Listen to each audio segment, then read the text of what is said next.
Yes, so we learned last time chapter 5, and we arrived now to chapter 6. So, and these two chapters both are the story of the ark in the hands of the Plishtim. So what we saw last time was that the ark arrived to the Plishtim after Am Israel was defeated in the battle, in the war, and the ark was taken to the Plishtim, and they put him in the temple or to humiliate it or to respect it. Anyway, both cases, they take in the concept that the gods of the Plishtim, Chas v'Shalom, won the gods of Israel. So we respect him or don't respect him, but anyway, this is a concept. And then they got a series of plagues that came to clear to them, to make it clear to them that it wasn't the case. That about the supremacy of the God of Israel upon all the other false gods. So there are a series of plagues, but the plagues are made in a way that you can say, no, it's natural.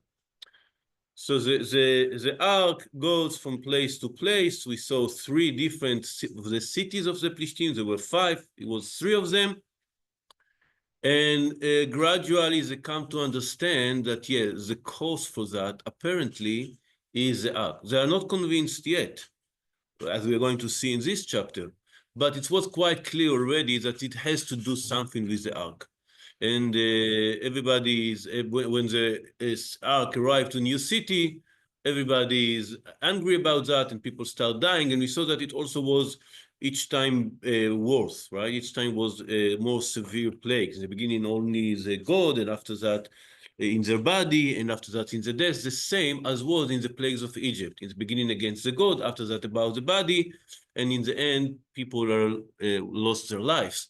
So it was gradually getting worse and worse because they didn't understand, they didn't accept, they didn't do the necessary things. I would also say, maybe to their favor, that you shouldn't hurry conclude that something is happening because of something, right? If something bad happened after something you did, it's not necessarily related to each other. We, of course, always have to have cheshbon nefesh and try to understand what is happening to me, why it's happening to me. It's true, but you cannot conclude for sure. This is a very religious tendency and very dangerous tendency to say this has happened because of that. We don't know all the calculations of God, and we don't always know the reasons of God. So we cannot know for sure that something is happening because of something. So for them, it was really hard to understand and to connect between the things that the ark, the fact that they took the ark, was the cause for all the things that were happening to them. But after this process of education, they got to understand that apparently the ark is a cause. And then we start chapter 6. Just a second. In the end, in the end of the former chapter, it arrived to a place called Ekron. And in Ekron, it wasn't only about the gods, it wasn't only about the disease, about the Tchorim, it also arrived to kill people. So it says to kill, to slay us and our kindred. Kindred. Yeah, and there was panic of death in the whole city. And apparently after that, they took the ark out and put it outside the cities. That's what we see in the first verse of chapter 6. It says, the ark of the Lord remained in the territory of the Plishtim 7 months. So here it can be understood in two ways. It says territory, but in Hebrew it doesn't say territory, it says field. The field of the Plishtim. So you can understand that they took it out of the city, and we are talking about 7 months after the last city. So it was in Ekron, was taken out, and stayed there for 7 months. But also, and this is maybe what the translation means, that all the time it was in the Plishtim, from the beginning to the end, all of that was 7 months. But also if we say like the first explanation, that it was out of the city, meaning even though it was out of the city, since it was in the field of the Plishtim, they still suffered from plagues. It didn't stop. It's continued. And then they decided to do something. It's the second meeting. The first meeting was the decision to take it out of Ashdod. Now the second meeting is to do what to ask what to do with that. So then the Plishtim summoned the priests and the diviners. So again, similar to Egypt, where Paro always speak with the Khartoumim, with the magicians. So here we have the priest and the diviners. Why two? What's the difference between priest and diviners? Priests are like the rabbis, like the technical workers of God, I would say. The people that work in the temple, that did the prayers, did the sacrifice, etc. Diviners are more the mystical inspiration, or those who say things. So they ask diviners and priests, and then they ask them two questions and asked, what shall we do about the ark of the Lord? And then this is the first question. And then the second question, tell us with what we shall send it off to its own place. It looks like the second question is already decided to send it off, while the first question was, should we? What should we do? So most of the explanation said it's two questions. First question, what should we do? And if we decide to send it, how? So it's like if we decide to do that, and then we understand also because why we need the Kohanim and the Kosmim. The diviners, the Kosmim, should tell you, is it the fault of the ark?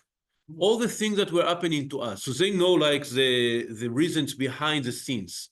They talk with the spirits or whatever. So the diviners would know if all the things that's happening to us is because of the ark. So this is a question that is directed to the diviners. And if we decide to take the ark, so we should ask the professionals, how should we do that? How should we treat a holy object that punishing us, right? So this is the work of the Kohanim. So that's the way most of the Mefarshim explain why we have two questions and why we have two people or kind of people that we are asking and how it goes. So according to that, they still don't sure.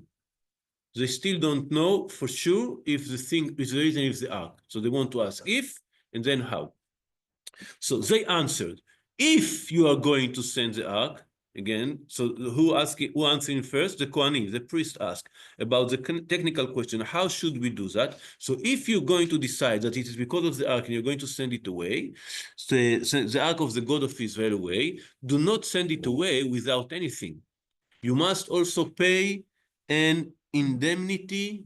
What is indemnity? Like a sacrifice, like an atonement, something like that, to him. Then you will be healed, and he will make himself known to you. Otherwise, his hand will not turn away from you. So they say it's not enough to return it. You should also ask for forgiveness by doing that. So this is a technical answer, which I believe partly would be the same as Judaism would answer, right?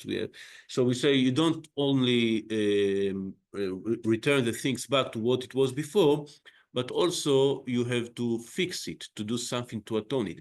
But maybe it's a little bit different still, because it's not like paying, how do you say, bribery to the God. You don't like please him with gifts. Right? A real tshuva, a real repentance should be change in your behavior, not like pleasing the God with some kind of material gifts. And that's what they're saying. And so they asked, what is the indemnity that we should pay to him? They answered 5 golden hemorrhoids. So again, I asked last, what is how can you do golden hemorrhoids? What is it, how it looks like? It's not very clear. So for them it was kind of idolatry. That's very important. So they were. Yeah, but what is I mean, it's a wound in the skin. What does it mean that how you make a idol in the form of hemorrhoids? It's not very clear. I look on all the mefarshim. I didn't find anyone that explained what does it mean. That all of them say it should be in the same form of the plague. You are pleasing him in the same form of the plague. The plague represents something. It's not random plague. So the atonement should be in the same form. Again, technically, I don't understand how it was So maybe there is other explanation to the word chorim. The word chorim that are translated to hemorrhoids is not very clear what it means in Israel. In Hebrew, today we use the same word to that, but it's not very clear what is it exactly. It may be other things. Some say it's some kind of a bag or an animal, right? The same as we see with the mice. So it was two kind of mice, of animals. One is attacking the body and one attacking the fields, or something like that. And or maybe it's the form of a person. I don't know, this part of the person. I don't know, all the part of the person, which we very strange to make an idol in this form. Anyway, I didn't find any explanation to that. So, but again, why 5? Because of the 5 cities that they have. So they have 5 golden hemorrhoids and 5 golden mice. So the mice apparently was another plague, or in the fields that destroys the harvest, or we said connected to the hemorrhoids, because according to one midrash, they were coming in the field, biting them and killing them like that. So corresponding to the number of lots of the Plishtim. For the same plague struck all of you and your lords. Yeah, 5 cities. Yeah, we saw 3 of them, that the ark was in 3 of them, but apparently all the cities of the Plishtim suffered for some level. So everybody, each one of the cities should bring something. You shall make figures of your hemorrhoids and the mice that are ravaging your land. So this is what it looks like. The mice were in the land, in the fields. Thus you shall honor the God of Israel, and perhaps he will lighten the weight of his hand upon you and your gods and your land. So we see also here the 3 elements that were affected from you, from your land, and from your God. Right? So the 3 elements. You, there are 2 levels. There are injuries and also death. And then also, we say that many things reflect or remind us the plague of Egypt. They also remembered that. So they say, don't harden your hearts as the Egyptians and Paro hardened their hearts. As you know, when he made a mockery of them, and here it's God, right? And they had to let Israel to go, and they departed. So they say, in the end of the story, it's going to happen. So don't wait. You don't have reason. If you decide that this is the reason, the Malbim add here because they have a thought. Let's say this is because of the ark. What would be the solution? One solution is maybe to please him here. Maybe to find a solution that we can, maybe there are other solutions. Or maybe it's not even because of him. So if you decide that it's because of him, don't look for other solution. Don't say maybe we will please him, we sacrifice here, we can make him a temple or do something else. You should return him and don't harden your heart like the Egyptians did. So it's like the lessons that learned from the Egyptians that you should do what is expected from you. Don't underestimate the power of the God of the Jews. So this is the conclusion of the priest. But now we are going to the question, should they send him? They are still not sure. So they said, okay, we will return him, but in a very specific way. We will return in a way that we will see it's like a test, if it's really the reason. Let's see what they say. Therefore, get a new cart ready, and 2 milch, meaning that giving milk yet. Milch? Yeah. No, what it means that they're still nursing. Oh. Still nursing. Yeah, nursing cows. So, and 2 nursing cows that have not borne a yoke. I will explain all the details. Why exactly that? Harness the cows to the chart, but take back indoors the calves that follow them. So what is the idea here? Here is to, from one side, you give them opportunity to go, but you do your best that they won't go. Okay? So all these details is because of that. New cart, meaning something new that usually it's a little bit hard to work it in the beginning.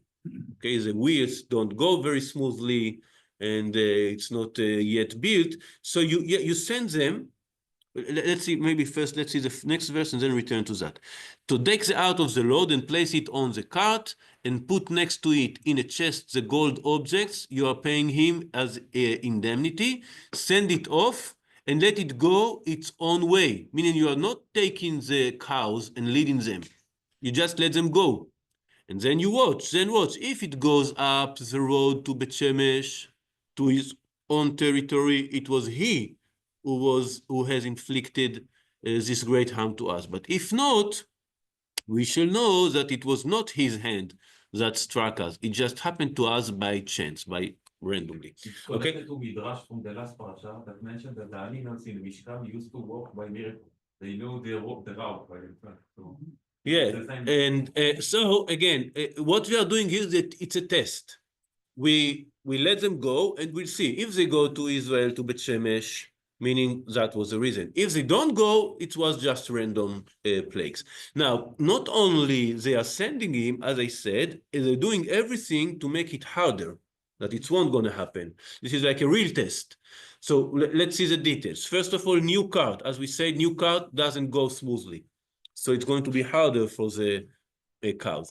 Now, the two milk cows, or I don't know, nursing cows, two things. First of all, usually cows do not carry carts. It's the ox, right? That's what it says, that have not borne a yoke. They never did something like that. So they are not used to that. So they are not going to do that naturally. Second, they are nursing, meaning they want to stay close to the calves. And like it says here, so the calves, you are going to leave them in the home. So you're trying to imagine, you're sending the mother won't go if you don't make her go. If you don't make these cows go, they won't go. They want to return to their calves. If they're still going, a little bit cruel, right? You're sending the mothers. They did more than that. Yeah, and you make it hard to them because the calves are in home. So all these things shouldn't. I mean, naturally they shouldn't go. And you put in the ark and everything and put it there, and then you send it away. You're not leading them. You're not driving the cows. You are sending them away. So naturally they will just stay close to the calves. So and wait, and not only that, if it goes up the road, so Bet Shemesh is a little bit up. They are in the coast side, which is lower, and Bet Shemesh is starting going to Jerusalem. You know that you're starting going up in the to Jerusalem. This is in the way. So this is Bet Shemesh. So again, naturally they won't go in the up road. They will go in the easier road to the coast, staying there in the lower place, in the flat land. And then this is a test. So, and then you are checking what would be the result if they go out, even though all these obstacles, they still go to Bet Shemesh. This is a sign that it really was a shame. So, and so again, what we're seeing here, even after asking the advice of the priest and the diviners, they are not sure that it is a result. It's very hard to change a concept that the God of Israel is so strong. It's very hard, right? So and as long as you have excuses, you will stick for the excuses. Only when you don't have any other chance, you change your mind. We start seeing that in Gaza in the last days, maybe. Only when it's really, really hard, it's to change the concept. Hashem is not with you. You're not going to win. Okay, so it took them also a long time. It's the same plishtim, right? We're talking about the same people. So the men did so. So the Plishtim did exactly how they say to them. They took two nursing cows and harnessed them to the cart and shut up the calves indoors. So they placed the ark of the Lord on the cart together with the chest, the golden mice, and the figure of their hemorrhoids. The cows, so that's what they did. Now what the cows do is they went straight head along the road to Bet Shemesh. No doubts here. Straight on the road. You know that cows, again, naturally, they don't go straight. They go eating here, eating there, slowly. I don't know if you... So especially if they are not used to walk, and they're not, they didn't do that before. No, they're going straight to Bet Shemesh, no doubts here. The answer is quite clear. They went along a single high road, again, the single high road, not wandering around here and there, lowing as the weight. So what is the meaning of this lowing? Lowing is the voice of the cow? Luin? Mooing, but this It's the same thing. it's the same thing. Yeah, Okay, it's luing, something mooing. So they were mooing. Why were they mooing? To show to Am Yisrael that we are coming. No, two explanation. No, there are two explanations. One explanation, the natural one, crying for the calves that behind. Meaning they were forced against the nature. They were crying, wanting to, like something is taking them by force. The force of God is taking them, and they are crying, wanting to go back. This is the explanation of Rashi. Other explanation, it says that they said Shira. There is a midrash that says that all the creation is singing a song for God. And this is what how do you call it? Perek Shira. It's called Perek Shira. So they were singing that they have the merit to serve the God, to save the Lord, and taking the Aaron to. But we stick with the pshat. So they were mooing, crying, wanting to return, but still keep walking and turning off neither to the right nor to the left. And the answer was quite clear. And the lords of the Plishtim walked behind them as far as the border for the Shemesh. So they didn't lose their hope. They keep going like all the way long until the border of the Shemesh. And this was a moment when they understood there's no other way to understand, to explain what's going on here. Yeah, this is a place of the ark among the Jews. So this ends the story of the ark in the Plishtim, but now start a very long story about the ark in the Jews' hand, but not in its place. So the place of the ark is in the tabernacle, in the Mishkan. The Mishkan was in different places. We said that last time, that in the war, Shiloh was destroyed. Even though in this chapter, the Tanakh doesn't focus on that. It doesn't mention the city of Shiloh, but later in the Bible, several places, it mentions the destruction of Shiloh as a big tragedy. It wasn't only that they lost the walls, they lost the capital, the main place of the ark. So it was a huge destruction, like we can say the first destruction of the temple. I wouldn't be surprised if it was in Tisha B'Av, but it doesn't say so. So I don't know exactly, but it was a big destruction. And the Aaron returned, but he didn't return to the ark until later in the days of David HaMelech. So many years that it was in the way. But also the return of the ark to Am Yisrael wasn't easy. Let's read a little bit. So the people of Shemesh were reaping the wheat harvest in the valley. They looked up and saw the ark, and they rejoiced when they saw it. So when it's the time of the harvest of the wheat, it's around Shavuot. Yeah, right after Pesach. After Pesach is the barley, and a little bit after is the wheat. So we are talking here about around Shavuot. I don't know if it's symbolic or if it represents something. And they see and they are happy. So Am Yisrael took the ark to the war thinking that's going to be our savior. So also their relationship with the ark was broken a little bit. Now, what is the meaning of that? So the ark is not strong, Hashem is not with us, or it does mean only that you didn't behave properly. It's not the fault of the ark, it's your fault. How would they accept against the ark? So there is a problem here in the relationship of Am Yisrael with the ark. But in the first, we see they are happy. It's a good thing, right? They are not angry about the ark, that they lost the battle. They are happy to see it back. And the cart came into the field of Yehoshua of Beth Shemesh, and it stopped there. So they split up the wood of the cart and presented the cows as a burnt offering to the Lord. So they used everything that they got. A loud stones was there. So they immediately celebrated and did the ark. And the Levite took down the ark of the Lord. The Levite was, they came from somewhere? No, Beth Shemesh was one of the cities of the Levim first, as long as what I remember, but always there are Levim. They called the Levim from the closest city. In 48 cities.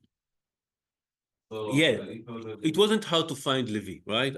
Khan would have come, right? What's the only problem? Levim shouldn't touch the ark, only the Kohanim. Oh. Right? It's the first problem that we see. It says in Sefer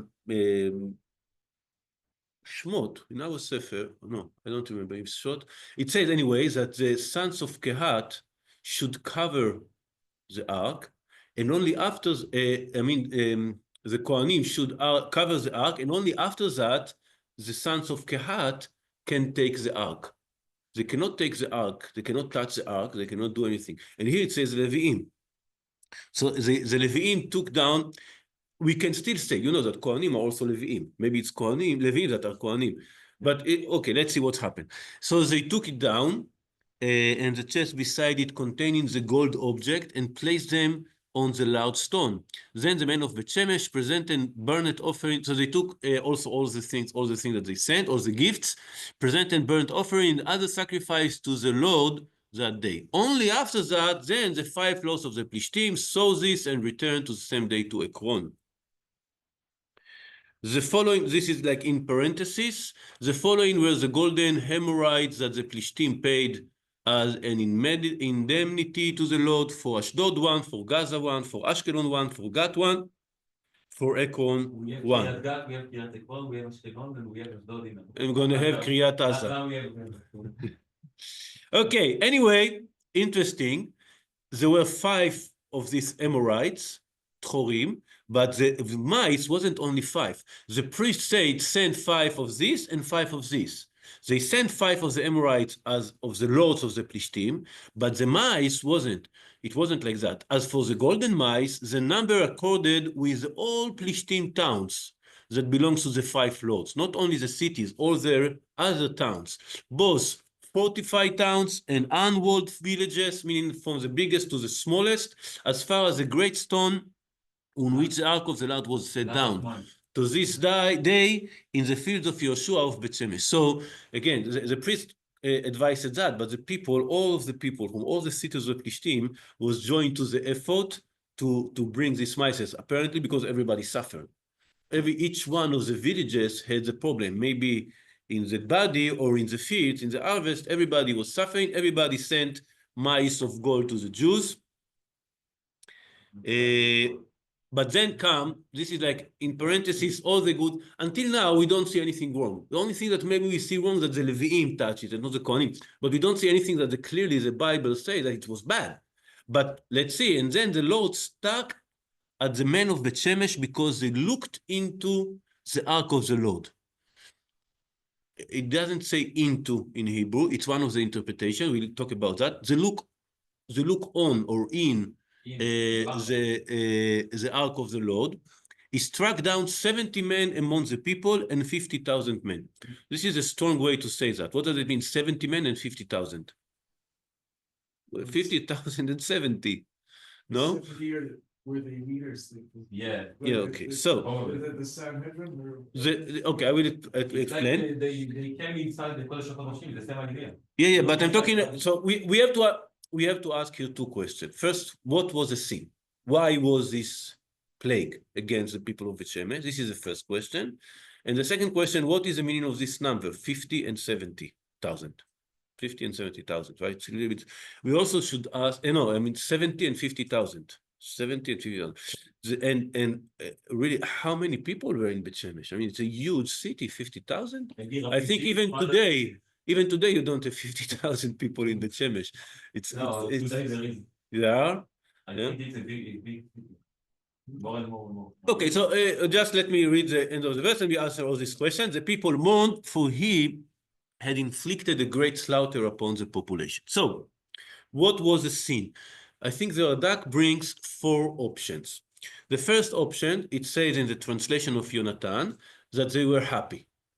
What's the point? What's the problem with that? They were happy when they saw the ark. So what's the problem with that? Yonatan doesn't write about it. But I would say the explanation is as following. As we always say, there is 2 ways to serve Hashem: love and fear. These 2 emotions, we have to love God and to be afraid of Him. These 2 emotions may be a contradiction. Love represents closeness. When I love someone, I want to be close to him. Fear represents distance. When I'm afraid of someone, I want to keep distance from him. So it's contradict, and we should find the balance. For example, when we enter the shul, we should be full of joy and happiness, but fear of the God.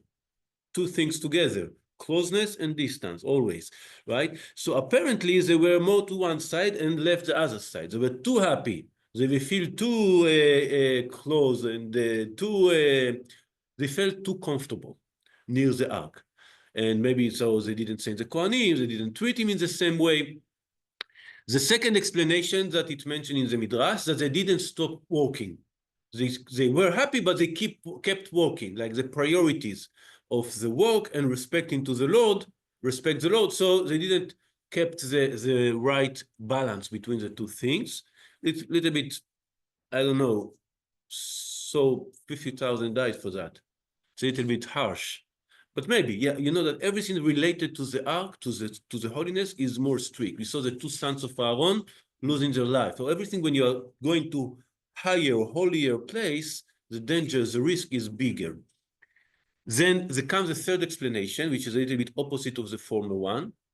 It says they, how do you say, despise, disrespect the Aaron, because they say, now you're coming back. Where were you when we needed you? Right? So that's what we talked about. Maybe the relationship with the ark wasn't as before. They were happy, but not so happy or not so respectful. They didn't understand yet that the problem was them, not the ark. If they're losing the battle, it's not because of the ark, it's because of you. Okay, so this is and the fourth explanation is what you say, that they look into, not only that they look the ark, they look into the ark, which is totally not allowed, right? They look into to see what is inside the ark, which is not allowed to do. But we can say that the two explanations we say that they kept working and they look into the ark related to what we say in the beginning, meaning the fact that they didn't behave properly in the meaning of the fear side of the relationship caused them to look into the ark, to keep working, to be so happy, too happy, and to be too comfortable near the ark, and that was the reason. So this is about the first question. The second question about the numbers, so there are different explanations. Chachamim say in two ways. One, that there were 70, that each one of them was as 50,000. The rest of the people of the city, like the most important people in the city, that each one of them was like 50,000. Others say, no, it was 50,000, that each one of them was as a 70 Chachamim of the Sanhedrin. So each one of them was a great person, as big as the 70 of Chachamim. Others say you just have to, that's a number, 50,070, and it's just written in this way, but it's a meaning. And there is also reading that says, look, it says, look in the verse, it says, and he struck the men of Bet Shemesh, and then he says, and he struck the people. Again, it's not translated here in the English. It says, Vayach be'anshe Bet Shemesh, and then it says, Vayach ba'am, and he struck the people. So we can say that be'anshe Bet Shemesh, it was 70. The people of Bet Shemesh lost 70 people. The rest of the people, all the rest of Am Yisrael, lost 50,000. Probably people came from other cities. Yeah, or the general, Hashem wasn't happy with the general way that Am Yisrael behaved with the ark. So everybody came to see the ark and they didn't respect it, they didn't do that properly, etc. So it wasn't in one day. It wasn't in a time that 50,000 people of the ark died because of the ark. Okay, so it was, according to that, 70 is from Bet Shemesh, 50,000 from the rest of the people. Anyway, we understand that the ark was hurting the Plishtim because they didn't treat him right way, but also Am Yisrael. There's no differences here. If you don't, and again, it's returning or explaining again the Jewish people the importance, the holiness, and the power of the ark.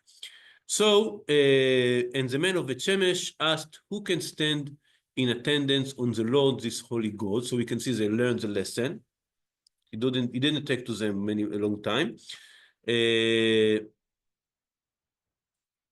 And to whom shall he go up from us? So that we cannot stand it, we must find solution. So they send it to the people of Kiryat Yarim. So they sent messengers to the inhabitants of Kiryat Yarim to say, the Plishtim have sent back the ark of the Lord, come down and take it into your keeping. So apparently the people of Kiryat Yarim were more fear of God, had more fear of God, or I'm not sure, maybe they were Kohanim, so more appropriate with the Kohanim, but this worked. So it says, I will read just the first verse the first two verses of the next chapter. The men of Kiryat Yearim came and took up the ark of the Lord and brought it into the house of Avinadav on the hill, and they consecrated it, his son Elazar, to have charge of the ark of the Lord. So apparently they were Kohanim. So a long time. The name of Elazar. It's Yeah. a generation. So, and this, the Aaron stayed there 20 years, and it was a blessing. A long time elapsed from the day that the ark was housed in Kiryat Yearim, 20 years in whole. So this 20 years is around the 7 years of, I don't remember how long, the years of Shmuel, the years of Shaul, and 7 years of David. The 7 first year of David was king in Hebron. Only after 7 years he moved to Jerusalem, and then he brought the ark. So this is the 20 years, is the times of Shmuel, Shaul, and the first years of David. 20 years in all, and all the house of Israel yearned after the Why Lord. they didn't build the Mishkan in Shiloh? Maybe because It was destroyed. So why? Yeah. They I mean, you don't usually, nobody lives there, you just find another place. It didn't say that Shiloh is an elected city. Okay, anyway, we talk about that, about the place of the ark later during the book. But okay, what you can see is that in Kiryat Yearim, people learned how to behave. Apparently it was in the right place, among the right people, under the supervision of Avinadav and his son, apparently Kohanim, and this was when the right relationship with the ark and with God were built, and B'ezrat Hashem, we are going to speak about that after Pesach. Thank you. Okay, Rabbi, the first